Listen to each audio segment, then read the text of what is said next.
Chris, we are ready. Thank you so much for joining us. Really quickly, tell us about your show, Takedown. Takedown is the latest version of our predator investigations, Vincent, and we work with law enforcement around the country.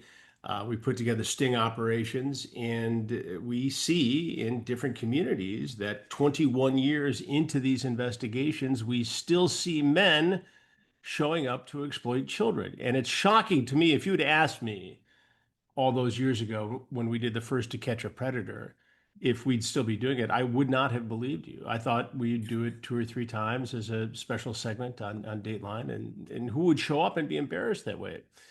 And yet it continues. Yeah, absolutely. So what made you pick Harford County here in Maryland?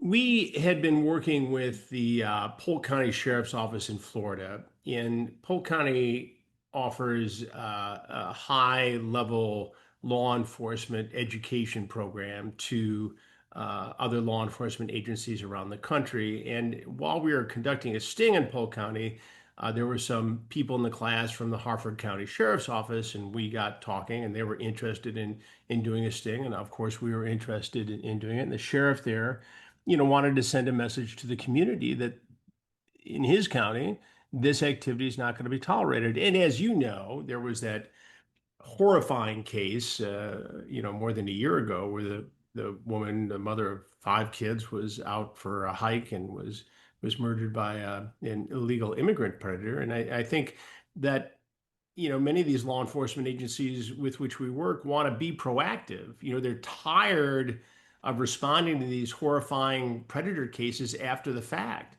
and they want to get out there and do something about it before kids or anybody else is victimized. Right. So one of the things that stood out to me about these cases here in Harford County was the 72-year-old who stopped by a liquor store to buy liquor, had taken some Viagra to meet up with what he thought was a 14-year-old. What are some of the things here in Harford County that stuck out to you in these cases? Well, I think, as in many of these investigations, Vincent, we see people from all walks of life. Here we had a guy who was 72 years old, who had a granddaughter who was older than the child he was coming to see. There was no mistake in his mind as to his activity being criminal. I mean, he admits that to me in the interview, and you'll see that when the episodes from Harford County air on True Blue, my streaming crime network. He knew he was wrong, but he had this fantasy that he wanted to fulfill, and he got worked up about it, and he came over. He had taken his ED medication. He had stopped for alcohol. You watch him on camera gulp, some of the beer down when I walk out to confront him, and he knows he's caught. Mm-hmm. There was also the guy from, I believe, Pennsylvania that actually owned 2 daycare centers, who actually works with kids, and yet here he is thinking he's about to meet a kid. And we see this all over the country, West Coast, East Coast, down South, people who actually either work with children or who counsel children in the mental health area, or who have children of their own, who are able to separate this activity from their parental responsibilities or their professional responsibilities and offend in this way. Mm-hmm. And it makes you wonder what would have happened, although I think I know, had we not been there and had there actually been a vulnerable child there, which we all know would have ended in some sort of illegal exploitation. Right. And with that, what does a predator look like? People have this mental picture of what a predator looks like, but what does a predator look like? Well, a predator can look like anybody in our community, Vincent. We had a guy show up in this sting who was in his early 40s. He had a secret government clearance, worked for the Department of Defense.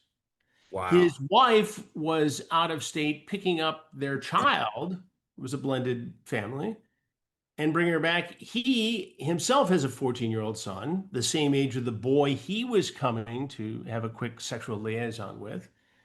And so you've got somebody with government clearance, a big job, children the same age as the child he was going to exploit, and a lot of explaining to do to me law enforcement, the Harford County Sheriff's Office, and certainly to his wife. Right. Absolutely. And so these Um, guys, you could be standing next to him at a grocery store on a Saturday morning. You don't know. Now, yes, we have guys walk into these investigations who, are rangy looking characters. And you could say, oh, well, no shock, surprise here. But right. for the most part, there are guys from every walk of life. How widespread do you think this problem is? These guys that I go think out. I think it continues to be an enormous problem because of the explosion of the number of platforms upon which an adult can reach out to a child. When we started this, we basically had decoys on in chat rooms on AOL and Yahoo and that antiquated platform that you may remember called MySpace from Right. years ago. Today, I can't even keep track of the number of platforms that are available for these chats. And the gaming platforms, we at True Blue are in the midst and on the home stretch of an investigation into predators using the gaming platform Roblox to exploit children. And some of the things we're seeing there on a platform that hosts all kinds of games specifically targeted for children, marketed as a learning experience for children, it is among the most shocking things I have seen online since covering these types of cases. And Mhm. so I don't see an end in sight. So parents, as much as law enforcement does, as much as we do, as much as school teachers and counselors do, parents are the first line of defense. And it's so critical to tell your kids that if something does happen online, if they're approached in an uncomfortable, creepy way, that they can come to the parents and say, look, this happened. You're not going to punish your kid for telling you. Together, you're going to go to law enforcement or do whatever you have to do to, solve the problem. But too many times kids are afraid to tell their parents. And we see this in the sextortion cases around the country too. Kids get taken advantage of by a con man half a world away and they don't see a way out and they're embarrassed. Children's lives are hooked into their social media presence. Right. And if they get embarrassed, they don't see an out to it. The 15-year-old mind, especially of a young boy, can't see a way out. And so parents have to provide that way out. And I think that's the most important thing that I can tell folks about these cases. And we see it every time we go out. These guys know what they're doing is wrong. Mm-hmm. They do it anyway, and we catch them. What about the parent that relies on their kid just always being on one of these, right? Like we've seen the family kind of go to everyone's at the table, they're on their devices, no one's watching what's going on. So, what would you say to those parents? I think you have to have time where there are no screens around. I mean, I do this for myself and my own mental health. You know it as a reporter. You're constant. You've got two phones. I guarantee you. Yes, You've I got do. Vincent's phone and you've got Fox 45 and Baltimore's phone. Right. Everybody does. My sons are in the business. Everybody's got two phones in this business. And at some point, you have to put them in a separate room and go have your time to rest and to sleep. Mm-hmm. I mean, we are tied to these things because we are reporters in the digital electronic age. We have to do it, but kids need a break from this. Mm-hmm. And I think you do need to sit around the dining room table or go hit a ball with a stick or ski down a hill or climb up a hill and just take a break from it. It's for your own mental health and for your children's mental health. And children watch mom and dad, right? If you're Right. scrolling and doing this and checking that and addicted to the TikTok, I mean, I get it. I'm on all those platforms and I have amazing, loyal people, millions of them who follow those platforms. But you got to take a break once in a while. Mm-hmm. So, Chris, you alluded to this. I think the first episode of To Catch a Predator aired way back in 2007. So here we are, almost 20 years later, and there are guys that are still out doing this. Why do you think that these guys, knowing that you could be on the other end or law enforcement could be on the other end of this computer, this keyboard, why do you think they're still willing to do what they're doing? In 2004, Vincent, when we did our first predator investigation, I was shocked that anybody showed up. I really thought I may have blown tens of thousands of dollars of the network's money, and I was going to come back and say, look, guys, we tried. But that's not what happened. 17 guys surfaced in 2.5 days, including a New York City firefighter. It happened just over in Long Island. All these years later, the technology has made it easier for predators to find kids. There are more platforms than ever before. And I think the odds are that they're not going to get caught. And again, it's not just me out there doing this. Law enforcement does these stings around the world every day. There is incredible technology that can find the trade of child pornography in real time. And a nonprofit group shares this, the Child Rescue Coalition, with law enforcement around the country. This work takes place every minute of every day. And still, these guys get away with it. And I know they get away with it because I hear the stories about it after the fact. Do you come across, in your experience, guys that have done this time and time and time again? Yes, we find those who are incorrigible. We have had cases where a guy has shown up in an investigation in Ohio, for instance, outside of Dayton. The guy was released on bond because the district attorney wanted further investigation, even though he had been to prison for a violent felony in the past, even though the chats were clear he was going to abuse a child. But at the end of the chat, he said, or we could just hug. The prosecutor wanted to hold off. 15 days later, 15 days, he was caught in a motel in a neighboring town with a real 14-year-old girl making child porn with this girl on a phone video. We did this episode for True Blue. You see the local police knock on the door, Troy, Ohio, and he sneaks out. Oh no, nothing going on in here. And they finally work their way in there and they rescue the child. And so now he's in prison. But we see this in virtually every jurisdiction in which we conduct these investigations. Yes.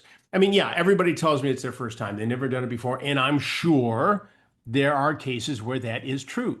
Everybody starts somewhere. Every criminal commits a first crime. But in the vast majority of cases, and you can call me a skeptic if you wish, I believe they've been down this path before. So with that, though, should judges, should lawmakers, should victims like demand more accountability, stiffer sentencing? Because, you know, you can look at someone who may have sold crack cocaine and got 20 years, but here you have a guy that's targeting children that may be out on the street just to do it again in a few days. I think that there is a wide span of sentencing, right? For instance, we have cases from Polk County, Florida, where not only was the guy caught in a sting, but he had possession of child pornography. In that particular case, he was offered a plea bargain that would have sent him to prison for 10 years. Everybody was okay with that. He and his lawyer wanted to take a court and fight it, which they did, and they lost. And now he's serving a mandatory minimum life sentence. So that's one side of the spectrum. And then you get into other more urban areas where the DA's office is overwhelmed with trying to keep up with murder cases, right? And violent crimes. And so they're treated seriously, the predator cases, the exploitation cases, but for the sake of efficiency, you're more likely to see a plea bargain with time served or 30 days in the county jail. But at least in those cases, these guys have to register as a sex offender and they have to report to, a parole or probation officer. Right. And at least we know where they're at.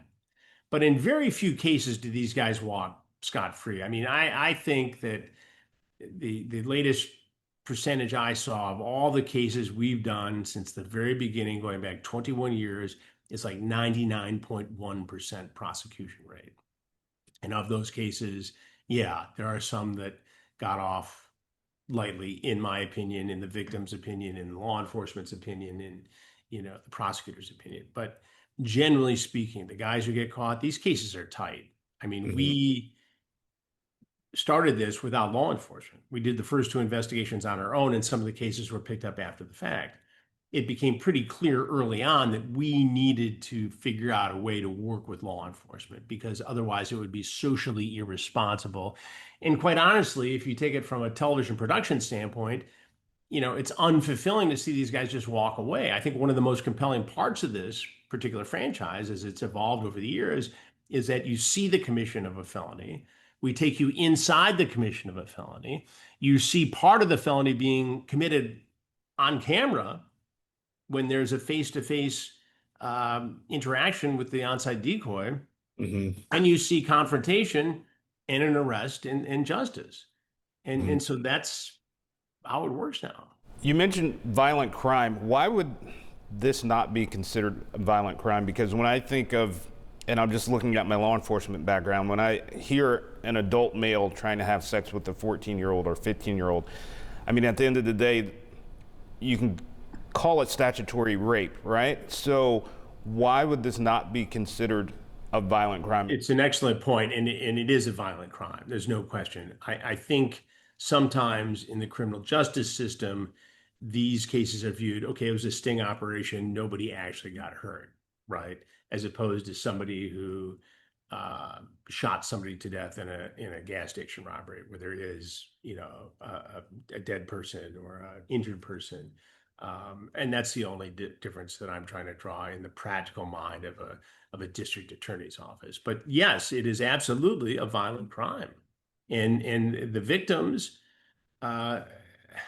suffer from this forever. You don't just get over this. And, Right.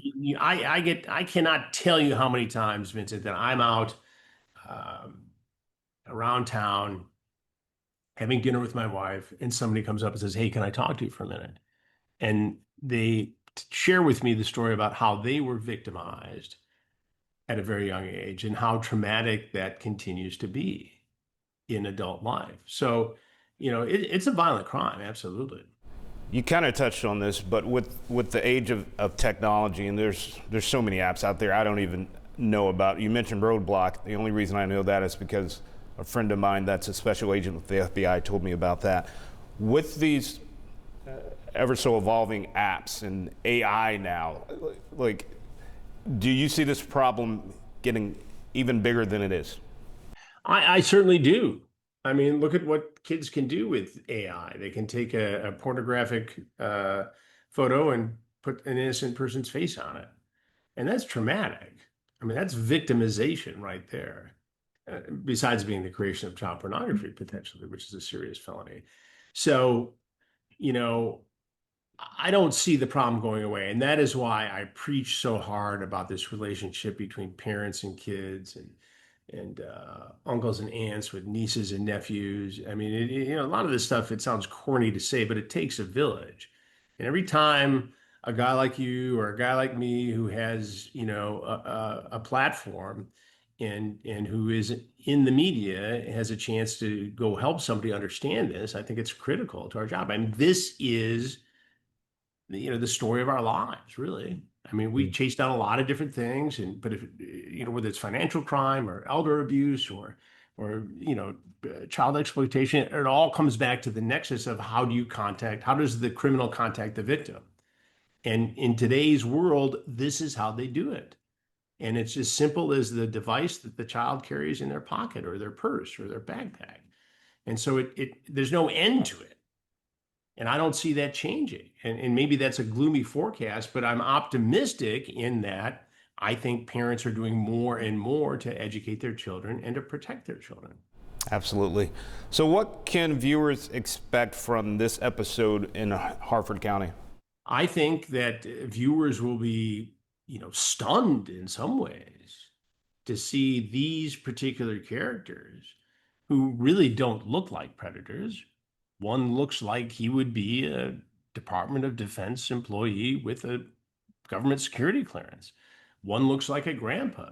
The other is a younger fella who was a bit of a fan of mine, believe it or not, who talked in the chats about, could this be Chris Hansen?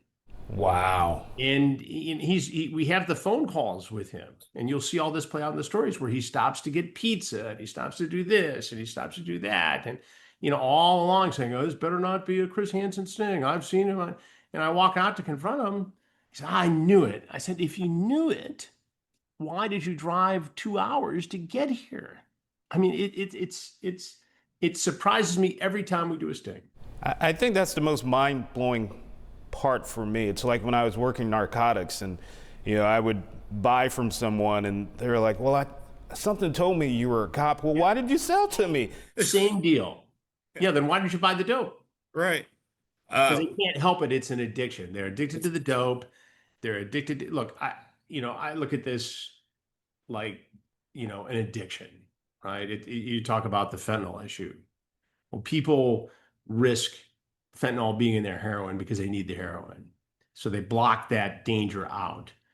People know that it could be the Harford County Sheriff's Office or me and my crew, but they need the fix. They need this sexual exploitation of a child. And so they set aside the fentanyl possibility, the Chris Hansen possibility, the Harford County Sheriff possibility to get their fix. That's exactly what goes on here. I'm convinced. Unbelievable. Has there been an air date set for this episode? Do you know? It will probably be sometime this winter, but we'll keep you posted, and we'll give you clips, obviously, for your use, and we'll edit those for you so you can use them as you wish. But I would guess December at the earliest, and probably January. We're very fortunate in that our production schedule is way ahead, so we're working on stuff that's not going to air for 6 months. But we'll probably start mixing up the different stings. So, do a couple from Polk, a couple from Alabama, a couple from Harford, a couple from other places. So, but let's keep in touch on it. But I would think December at the earliest. Absolutely. Any plans to come back to Harford County? Love to. Yeah, the sheriff had a lot of great things to say. Well, the sheriff's a very sharp guy, as you know. He's former Maryland state trooper, and his department is just super professional. These guys had gotten the education they needed to conduct a sting like this, and just I could not say enough good things about the professionalism of that sheriff's office. All right, Chris, we'll leave it right there. All right, let's stay in touch. All right, Vincent. All right. Thanks Bye. again.